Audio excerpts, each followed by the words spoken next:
Welcome to another edition of 42 Straight Years In. On my crackhead update, me and my old lady just came from walking. The rain finally stopped and the sun done popped out. And we ran into a super crip. Police ain't got him. He didn't go off into detail on what happened. I don't ask him. That's his personal business. I let him do all the talking. You know one thing that gets me? These guys underestimate me so bad. I said, boy, I don't know how y'all been living that long. Y'all underestimate people way too much. But anyway, he said, man, me and my old lady got into it yesterday. I seen the whole thing. He just didn't see me. He was in a zone dealing with her. He said, man, me and my old lady got into it yesterday, man. I had to touch up, man, on my mama, man. I wouldn't have did that, man, on my mama, man. She made me do it, man. She was spitting on me and shit, man, on my mama. So I had to touch up, man. I said, yeah, man. I said, things happen, man. He every time he see my old lady, boy, he be sizing her up. He said, man, I gotta get me a piece of game like you got, man.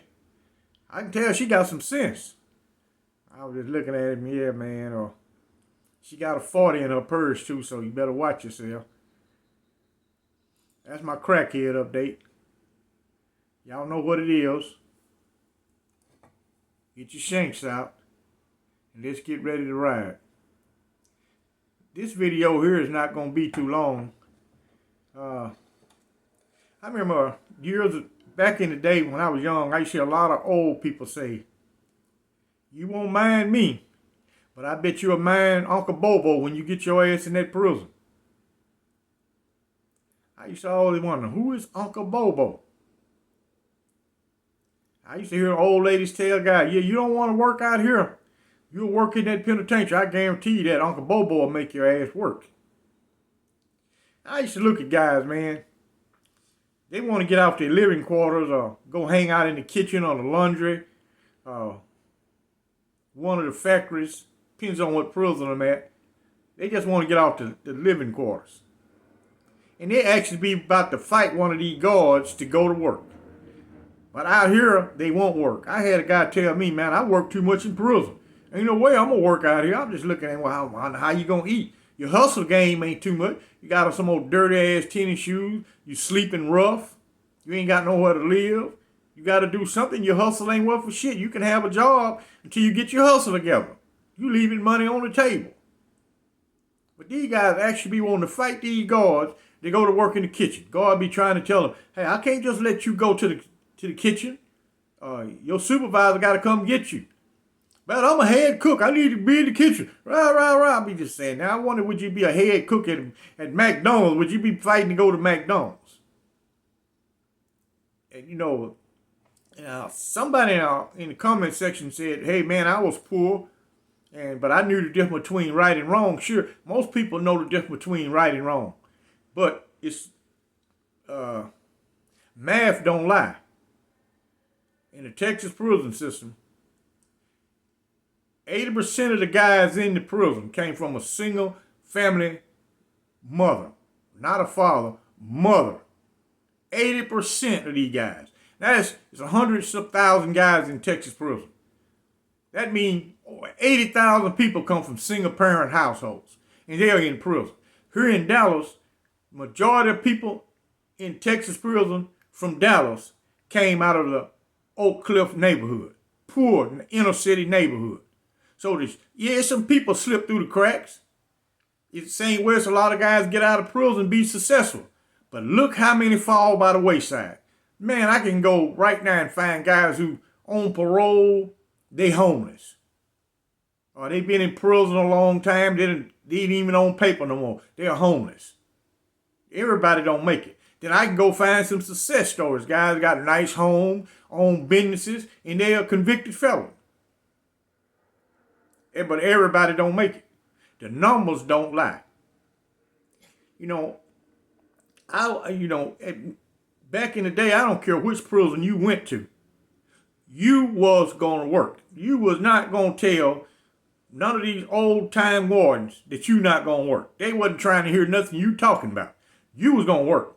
Like, they'd beat the hell out of you. You can take a 500-pound gorilla and make him mad. A human can't damn near stand the pain this gorilla can take. You know, I look at people out here, how they stand around and beg and all that shit. You ain't got no dignity. You ain't got no morals. You damn sure fall by the wayside in prison. You get in that controlled environment, the monotonous of prison life. Every day it seems like you do the same thing about at the same time every day, day in, week out, month out, year out, decade out. That shit wear on some people. If you weak as hell out here behind drugs or sex or whatever, you damn sure gonna be weak in there. You gonna be weak. You know, one guy listened to one fool talk about masturbating on female guards. I got slick when the female guards, I was at Eastham when I seen our first female guard. 1983. They brought female guards in Eastham. I was looking at that situation. I say, some kind of way, I'm going to get me one of these women. That's the strategy. Now, what the hell I look like getting, receiving a disciplinary for masturbation, getting put in a close custody status, where most majority of the time, no female guards work close custody. It's too bad over there. Most of the time, it's all male officers. So, I got slick. I'd always keep myself a good-ass prison job where I'm around females working in the infirmary. Nothing but nurses in there. And you definitely gonna win you one. You gotta do is be patient. Working in the warden's office. All the women work up there in that warden office, in the mail room, in the count room, in classification, secretaries. You're gonna win you a female. Now you can't even get one of those jobs if you ever had a masturbation case, which is in Texas prison disciplinary rule book is Code 20. You ever had a Code 20, that warden is not going to trust you working in his office. You're not going to work back in the infirmary with your free world nurses. You're not going to work there. I always kept one of those jobs all the time. And another thing I had going in my favor, look at my education and my background in prison. The warden would select me for that job. I guarantee you, if I go asking for it, I will get it over one of these old new wave fool ass dudes. I'll get the job before he will. No if, buts, probability. I'm going to get it before he will. And I kept myself in one of those positions. That way I got access to the women. There's nobody on that cell block know what I'm doing back in that hospital because I ain't going to tell you my business.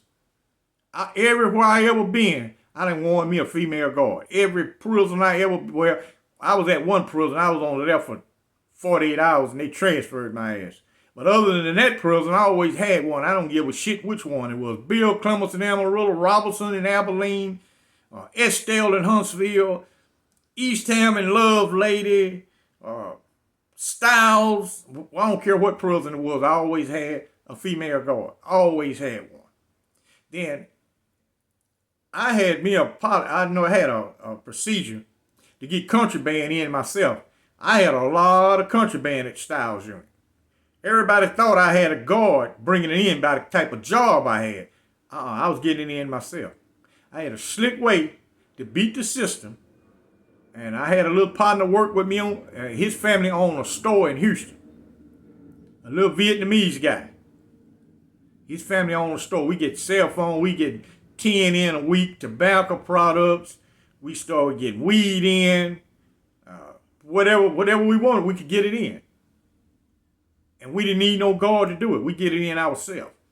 And one guy was saying, when you're on lockdown, you run out of money. I don't know what kind of prison he is. He ain't no convict. No way. He's old stupid ass inmate. Most of the prison I'm at is house a lot of old school. They don't go on a lot of fucking lockdowns. Stiles, when I was there, didn't go on a lot of lockdowns. I work in the warden's office. I know when the lockdown is going to be. Then that didn't stop me. I still went to work on lockdown. I make commissary. I kept commissary all the time. Never ran out of it. I kept plenty of money on my account, and I always got contraband. And a lot of times I didn't have to eat my shit in the cell. I could eat the same food the warden eat. I'm the one go to the ODR, officer's dining room, and get his food. Naturally, I get a fucking plate for me. Well, now, stupid ass inmate ain't gonna never understand that. You ain't gonna never figure it out. Never will figure it out. Most guys ain't did enough time to figure shit out. You let them tell it, they know all about a prison. When I was in administrative segregation longer than they was in a fucking prison.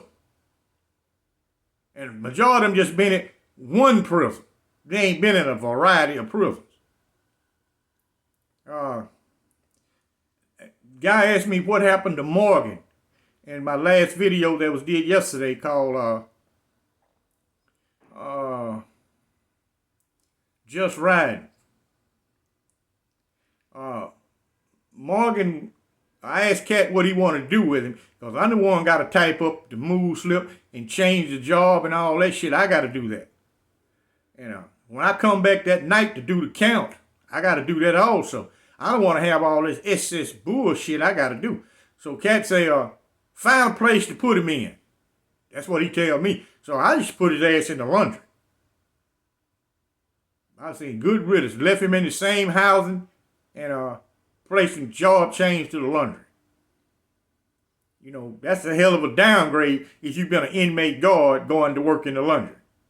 Inmate guard had a lot of privileges. Number one, they could eat many times as they wanted, eat good food, get food out of the officer's dining room. They can get any sale partner they want, they can get all that. When you work in the laundry, it don't fly that way. You get who they put in there with you. Unless you got some money, you can pay to get who you want. Ramsey was all about money. You had some money, you had smooth sailing at Ramsey. You didn't have no money, your ass was in worlds of trouble there. It depends on how you do your time. You know, I can look at people from the outside. Hell, they weak out here.